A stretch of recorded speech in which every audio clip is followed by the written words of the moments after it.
Magandang umaga po. Narito na mga nagbabagang balita sa oras na ito.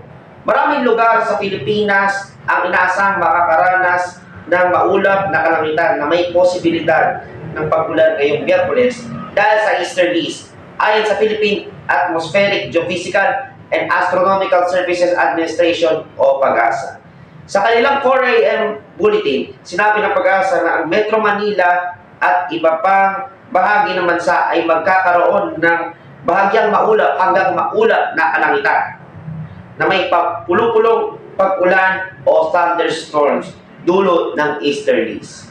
Samantala, ang Luzon at nalalabing bahagi ng bansa ay makakaranas ng mahina hanggang katamtamang lakas ng hangin at bahagya hanggang katamtamang kondisyon ng karagatan. Ayon pa sa PAGASA, hanggang alas 2 ng madaling araw ngayong Miyerkules, wala silang minomonitor na low pressure area na maaaring maging bagyo.